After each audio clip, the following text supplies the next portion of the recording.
Império Romano, o império que conquistou metade do mundo conhecido naquele tempo, que era temido por todas as nações. O mesmo império no qual Jesus Cristo em vida pisou e espalhou seu evangelho. Mas, na história de Roma há duas certezas. A primeira delas é a sua queda. No entanto, pouco se comenta do seu início, como um império dessa magnitude surgiu naquele período. Como que dois irmãos, sozinhos, fundaram um império que mudou a história do mundo por séculos e séculos. Será que tudo isso que eu irei te contar é só uma lenda ou tem uma base real? Eu me chamo Tito, estamos aqui para mais um vídeo. Para entender qualquer civilização antiga, a gente tem dois caminhos a se fazer. A primeira é cavar no chão com a arqueologia, com descobertas arqueológicas, e com base nessas descobertas a gente saber mais sobre a cultura daqueles povos antigos e entender certos mitos e lendas que eles tinham. E a segunda opção, como já está no gancho aqui, é mergulhar nas histórias que eles contavam entre si.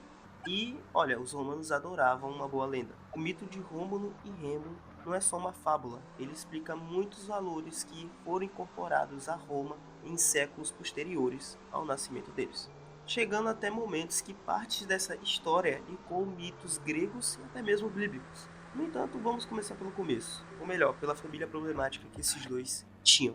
Tudo começa em Alba Longa, uma cidade latina na Península Itálica, local em que os primeiros povos latinos habitavam. Os povos latinos, no caso, foram os primeiros povos de língua latina na região da Península Itálica que conseguiram se desenvolver em comunidades e acabou criando um reino para eles. Entre estes reis surgiu um que faria parte significativa nessa história, que era o rei Numitu. Numitu tinha um irmão invejoso chamado Amulho. Amulho ele tinha muitas ambições e inveja do irmão e ele queria ser o rei, assim dando um golpe de estado. Ele toma o trono e mata os filhos de Numitu e força a filha dele, a Silvia, a virar uma Vestal. A Vestal, no caso, é uma sacerdotisa que tinha como função ficar virgem para sempre e se dedicar às tarefas religiosas daqueles povos naquele período. Em meio a esta tragédia que aconteceu com a jovem, para muitas pessoas ali seria o fim da linha. No entanto, foi apenas o começo para Roma. Em meio a essa desgraça entra o deus Marte, que no caso é o deus Ares na mitologia grega, o deus da guerra. Ele, ao ver a beleza de Rhea, a seduz e com ela eles têm dois filhos, no caso gêmeos, que seria Rômulo e Remo. Amulho surta com a notícia porque ele lembra de uma profecia, a profecia a qual dizia que os netos de Numitu iriam derrubá-lo. Ele então manda matar os bebês, mas os servos têm pena e acaba não fazendo. Eles optaram em abandonar as crianças no cesto no rio Tibre. No entanto, as crianças meio que acabaram enfrentando um destino incerto. Afinal, eram dois recém-nascidos em meio a um rio que foram jogados à própria sorte. Afinal, eles não tiveram coragem em matar as crianças, mas eles abandonaram elas à própria sorte. E em meio a isso tudo, surgiu um animal que também seria responsável por uma outra lenda eterna na cidade de Roma. Com o auxílio do deus do rio, Tiberino, os bebês foram encontrados por uma loba.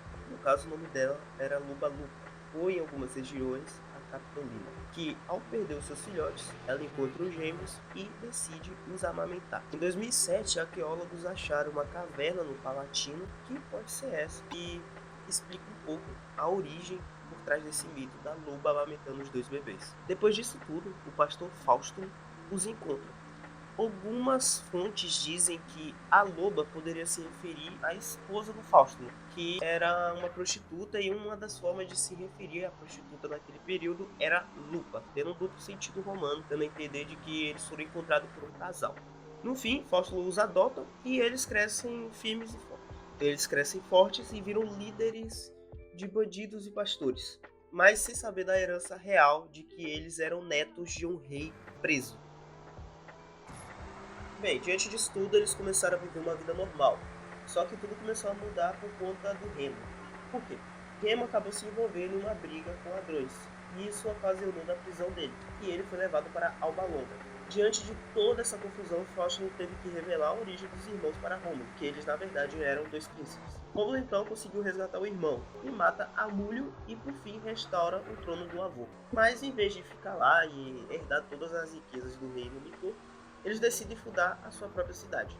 um lugar de acolhimento para foragidos e escravos. Roma então nasce como um refúgio para quem precisa de uma segunda chance. No entanto, diante disso surgiu uma pergunta: onde é que eles iriam fundar a cidade deles? Rômulo queria o Palatino, já Remo queria o Aventino. Em meio à discussão, ambos chegaram em um consenso de que os deuses deveriam decidir aonde que iria ser fundada a cidade. Observando pássaros, Remo vê que 6 pássaros passaram no Aventino, que seria a região que ele escolheu. No entanto, observando os pássaros, Remo vê 6 que se passaram no Monte Aventino. Já Rômulo, por sua vez, conseguiu avistar 12 pássaros, que garantiu a vitória para Rômulo. Remo começa a zombar. No entanto, Remo, inconformado com sua derrota, começou a zombar e começou a denegrir o irmão. Algo que em primeiro momento evoluiu como uma briga. No entanto, Rômulo, por ser mais maduro comparado ao irmão, deixou isso quieto. No entanto, tudo teve seu fim quando Remo começou a pular o muro que o irmão havia construído para sua cidade. Em meio a essa confusão, ocorreu o fratricídio. No caso, Rômulo matou o próprio irmão. Por conta disso, Rômulo se tornou o primeiro rei de Roma, em 21 de abril de 753 a.C., que era a data oficial calculada pelos próprios romanos depois por Varrão. Que é a data oficial calculada depois de Varrão. No caso, os romanos se baseavam nessa data para fazer o ano novo deles e eles comemorarem as épocas do ano, as estações do ano. Claro que essa é a versão mais famosa da origem de Roma, no caso, da mitologia do Rômulo e do Remo. O principal intuito da mitologia do surgimento de Roma era explicar e inspirar os cidadãos romanos para serem pessoas melhores, caso serem como Júlio César e Augustus, líderes que pegassem a sua nação e expandissem o império e a cultura romana pelo mundo. E o que a arqueologia diz sobre tudo isso? Bem, a arqueologia dá uma versão totalmente diferente e, resumindo muito aqui, a arqueologia acredita que Roma surgiu de assentamentos desde o período paleolítico, mais de 14 mil anos atrás, na região das Sete Colinas, com vilarejos latinos do século X a.C., muito antes dos gêmeos, e que foi uma união gradual de povos, impulsionado por comércio com etruscos e gregos, além de terras férteis e defesa natural. Afinal, é algo que é omitido de vez em quando, ou até mesmo esquecido na história. A Península Itálica já era conhecida no mundo antigo, mais ou menos na região da Sicília, ao sul os gregos já tinham assentamentos, então aqueles povos teve um certo contato e teve uma certa troca, tanto econômica quanto cultural, entre esses povos latinos do século X e os povos gregos de séculos anteriores e também posteriores. No fim, não importando a origem de Roma, não importando se foi por uma mitologia ou se foi por algo mais pé no chão, no quesito da arqueologia, é incontestável tanto que um país, uma nação antiga, influenciou a história do mundo. Mas me conte aí, deseja mais vídeos sobre o assunto? Deixa aí nos comentários, curta, compartilha, dê uma força pro canal, falou!